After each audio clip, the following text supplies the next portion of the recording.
Take two. Okay. Yeah. Amusingly, all these videos Jordan and I have done, we've always just done one take.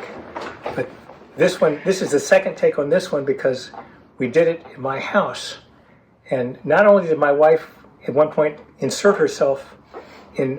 which was totally fine. Well, yeah, which was great. But then she went in the kitchen and did the dishes. That's not so good. That screwed things up. So here we are trying it again. Yeah, so, part 2. People are wondering what's going on. Okay. So you're going to have to tell the story another 1,000 times. I've told it many times. Where we left off... you were just about to go into surgery. Just about to go into surgery. I think we did the video on a Saturday, and then I had the surgery on Tuesday. And then I was home Thursday, and I was back at work on Saturday or Friday. I mean, I didn't do much, but I was here. Anyway, then the interesting thing is the following Tuesday, and I went to the oncologist who was going to, they'd done the study on the tumor just to find out, what its status was.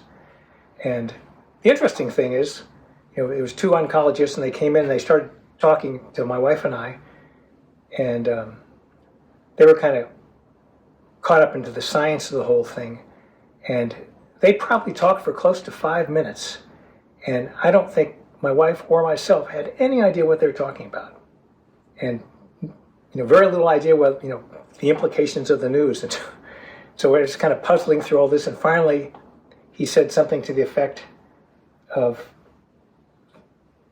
that the tumor just keeps coming back, and I thought that wasn't good. So I asked him, I said, so what does this mean in terms of my life expectancy? And the oncologist looked at me and he said, 2 months. And, that was kind of an interesting statement. So I said, I know that, there's a real variety of response from people. So what might be the range that I could expect, for my lifespan? He looked at me again, he said, 2 months. And we talked a little bit more, but he had another patient in the other room, so he had to leave. That's how we left it off. And so I went along.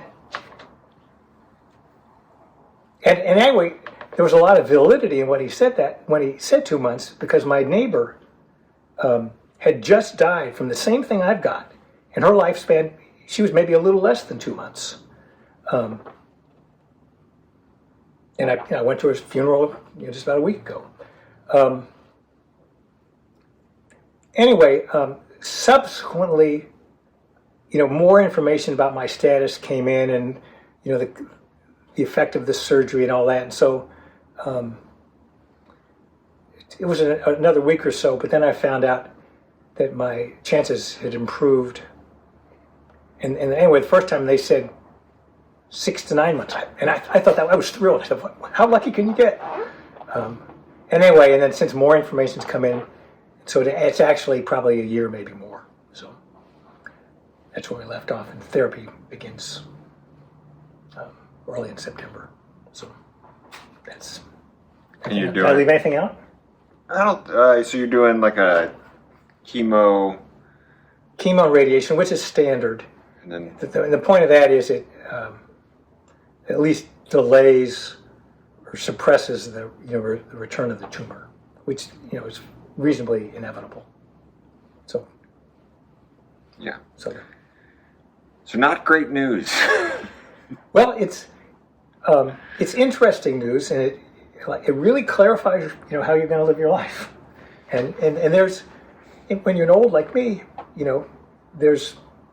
it's useful to get a much clearer idea of how long you're going to be, and and I kind of know the course that this disease takes. So, and the doctors have been helpful in terms of me being aware of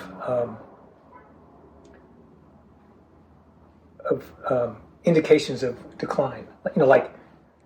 Suddenly one day I realized I couldn't read, and that was a pretty clear sign. And there's a whole slew of things I can watch for. But your reading ability has gotten much better. Right, and who knows? The tumor could take its time about returning. Part of it's there's a lot of factors, but part of it's just the effectiveness of therapy and the inclination of the tumor. Yeah. So with the clarity of the 2 months at first, Yeah. what did you think of in terms of needing to do? You had to get all the financial stuff straightened out. So, I went over carefully with my wife so that she understood all of that. I know the store is kind of, I don't know if there was anything necessary here at the store. Well, we're probably gonna hire another person. Yeah, which is good. But I don't know that I had anything. No. Yeah, so it was mainly that. Yeah. And this, thinking that your life was going to be ending pretty soon, you kind of had to plan all that out. So that was an interesting and absorbing activity. You keep saying interesting, and most people would not use that adjective. It is. It's fascinating. Yeah. Because, it's the great unknown. Right. I talked to Joe, Pat. Oh, right. Pat was the one that died. Yeah. Neighbor 39 years. And yeah. Got it. 2 months later, she was gone. But just the little bit I talked to Joe and I went over there, he was just talking about how it was nice to be able to have that time with someone before, that was kind of like, because a lot of people say in terms of when they think about death, they're like, oh, I'd like to go painlessly in my sleep. Right. Because that doesn't usually work that way. It doesn't, but it does sometimes. Right. I'll put my order in. Yeah. But what that leaves out is like, all of the other things that you could have done had you known. Yeah. So it is a. But, it's not like this is. In one sense, it was a surprise, but not just all people, but all living things undergo this. Right. So you might as well not be surprised. Yeah. For my own, I was in California when you guys called me, and I tried to rush back home. Which you did. Which I did. And I was, prepared to be really nice to you for 2 months. Yeah. Bad luck for you. Yeah, now that it's a year, maybe 2, I don't know if I can I can handle this. Right. But you kind of have a superpower now, Yeah, right. Everybody's got to be nice to you. Yeah. And I'm working it. And you've been showered with lots of nice people stopping by and saying hi. Right. And we got a present in the mail. Oh, show. So Yeah, and the person that sent this present that said it would make me laugh, he was absolutely right. But we didn't get your name, so I can't send you a thank you. yeah, so this is a Bob Ross chia pet, whatever every cancer patient needs. Yeah, right. My dreams now. Yes, Lemon did a pretty sloppy job on the back of his head, Right. but he's down there germinating. Right. Um, I guess we can have updates on the Bob Ross chia Yes. this right. time. As well as yourself, Right. because people are Right. going to want to know updates as you learn more. Right. So you'll be around here for a while, and then you're going to do treatments, and treatments are going to be, 4 hours or something? They're interminable. So I'll be, I won't even be here half a day for 6 weeks. And you're planning on biking there? That's what I hope. Um, And because they say that exercise is good for cancer patients. So yeah. this will be my chance. So, other things that are not Epstein's that are important to you. Yeah, like the chia pet. Maybe a level up from the chia pet even. Right. So not a lot of people know, but you're a writer, and you've been working on. Nobody knows. Well, Which was the intention. Right. So I first realized that when you were going into surgery, and you said, "Hey, I've been working on this book. Could you make sure it doesn't get lost if anything bad should happen?" Right. And I was like, "Oh, okay." So anyway, I got to read a good portion of it. You're a very good writer. But what is explain your project? You've been working on it for like 10 years, right? Long time, and for me, it was better just not to tell anybody, just to do it. And it was every day for all that time. But then the surgery kind of forced my hand. I had to tell the story.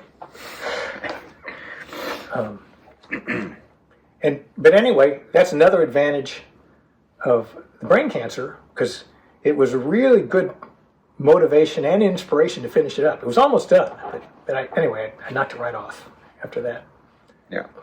It intersects with your other thing that's been important in your life, which is your mountain climbing. So you're a mountain climber. Yeah, that's it. And those two things kind of have intersected in this project. Yeah. What it was I got the idea to just write down and explore instances when I was just utterly engaged with nature, and just kind of contemplate how these things over time impacted consciousness.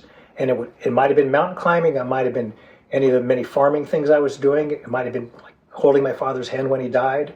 It might have been just watching birds. But any time when I was just utterly engaged and had no other thought than what was unfolding before me.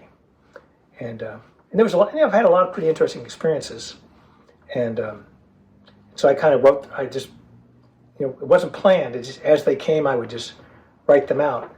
And what was interesting to me was that writing them out. What happened was easy, but kind of contemplating what they meant and what I learned from them took a long time.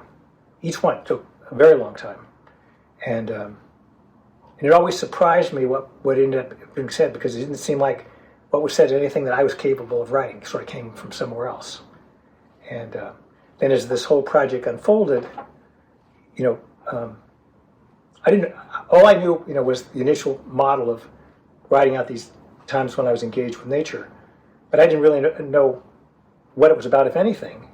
And but anyway, as I went on, certain themes kept appearing and reappearing that were kind of surprising, but pretty soon I had a sense that this was about something, and the only way I was going to find out was just to keep writing until it was completed. And conveniently, I got brain cancer, and that helped me wrap it up. And I say that jokingly, but actually, in terms of the writing project, the cancer was great in terms of giving the inspiration to how to finish it.